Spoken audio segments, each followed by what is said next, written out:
All right, welcome to the DevRev. We are back talking about freedom, and this question is so on point for freedom, right? It is. Let me just read the email. So I sent the email out that basically was, "Hey, welcome to the mailing list. It's welcome to the revolution." I talk about why I'm doing what I'm doing, and basically, I ask, "What are you stuck on?" I kind of tell my story about going freelance. I talk about CEO that basically wouldn't let us do anything at work that was outside of the scope. And anyway, it's a pretty awesome story. This CEO actually chewed me out for 2 hours when I got another job and told him I was quitting. And that was after he had to cancel his golf appointment that afternoon so he could come into the office so he could chew me out because he wasn't going to show up. And I called him like 3 times and said, "Hey, you got to go get over here because I got to talk to you." And finally just said, "Look, I'm quitting. So if you want to say anything to me, you got to get down here." Anyway, funny story. I'm pretty sure I tell it, on the mailing list. But anyway, yeah, I tell it in this email. It's a little bit long, but it's pretty funny. Anyway, so I get this email from Nathan as a response, and he says, "I enjoy listening to your podcast and getting inspiration and motivation to become better. I'm great at learning new ideas and picking up concepts, but when I go to work and things are nice and neatly organized, on a topic like it is in the books and guided tutorials, I usually get overwhelmed and take a long time to come to a solution. What are some tips to get better at applying what I know to what I'm doing?" All right. So essentially, what he's asking is I go do tutorials or read a book or will read a blog post, and I feel like I understand things, and then when I go to apply it, hard stuff, right? It's hard. It's hard to know exactly how to apply it or when to apply it. And Nathan, this is pretty common, right? Just to give another analogy, when I married my wife, it turns out my father-in-law is a general contractor. He also works on his own cars and does all this other stuff, right? And I didn't know anything about any of that stuff. And so when I'd run into a problem, I'd have to call him up and he'd tell me what to do. And now I'm passable at fixing some things around the house, and I'm passable at fixing a lot of things on the car, especially since YouTube's there to show me where the part is and how to get it off. Okay. So you kind of get better the more you do it is really the answer that I'm driving at. And yeah, it takes practice. I think a lot of times we think that things should just be natural or easy or something, right? It should just be automatic that, I know how to do this. In fact, I hear people often say about some language or framework that it just felt more natural than whatever it was they did before. And so they get this idea that everything's going to be that way. And the reality is that it's not going to be that way. Sometimes it will, sometimes it won't. All of our brains work differently. That's why some of us like Angular and some of us like Vue and some of us like React. That's why some of us program in Ruby and some of us program in Elixir and some of us program in JavaScript. So, all of these different things kind of work out depending on what our experience is and what we've been through and where we've been and how we think, which is shaped, I'm sure, in part by how we were raised and what we've done with our life, and in part by just our personality.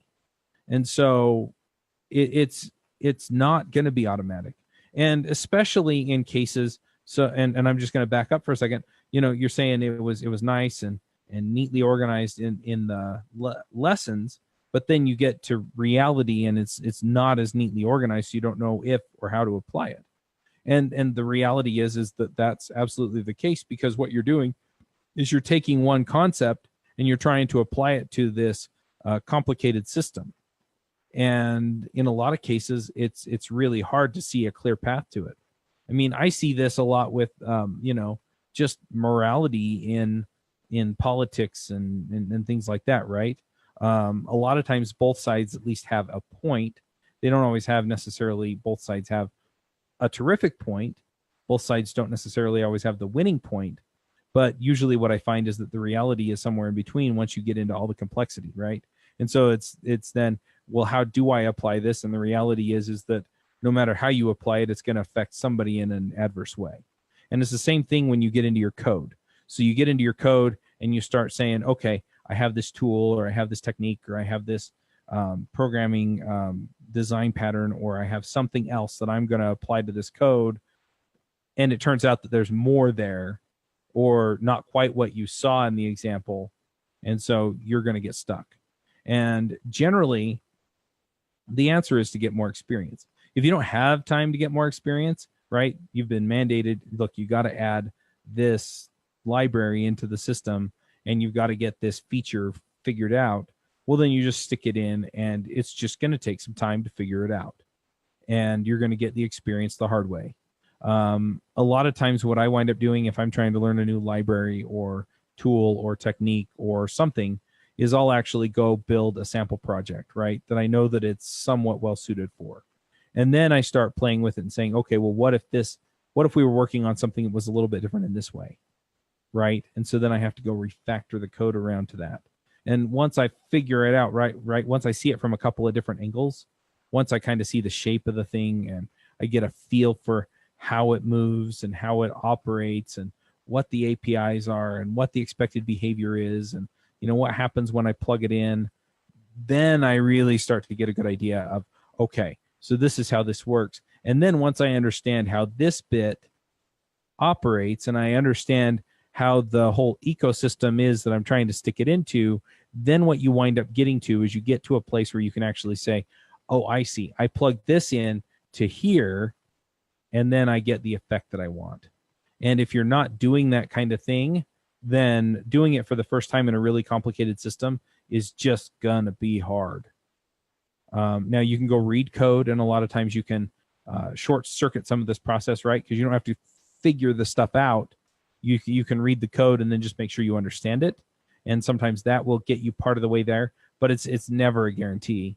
And if the piece that you're trying to fit in is complicated, and the app you're trying to fit it into is complicated, you're just going to have to figure out how to position it so that all the gears mesh. So yeah, that's essentially what I recommend. I mean, you'll usually get some examples out of the lessons, some examples out of the books, some examples out of the tutorials. Maybe go watch a couple of them and see what the differences in approach are. But at the end of the day, the best way to figure this stuff out is just to play with it. So, just write a sample project. Go talk to your boss and say, look, in order to get this feature done, I've got to use this tool. I'm having a little bit of trouble understanding it. So I'm going to, can I take a day and write a sample app and figure it out? And then I can come back around and I can do it right in our app. And most reasonable bosses are going to look at you and go, that makes sense. Some won't, but most will, I think. So anyway, that's my approach. That's what I would do. Because nothing trumps experience. Nothing trumps execution. There's nothing else for it. You've just got to go and figure it out. Now, if the thing's simple enough, or what you're fitting it into is simple enough, you might be able just to get it in. But for the most part, I find a sufficiently hairy problem in a sufficiently complex application is just not going to be easy to solve. And so, if I've solved problems like that before, then it becomes a little bit easier to solve that particular problem. So anyway, that's what I got. And thanks for sending in the question, Nathan.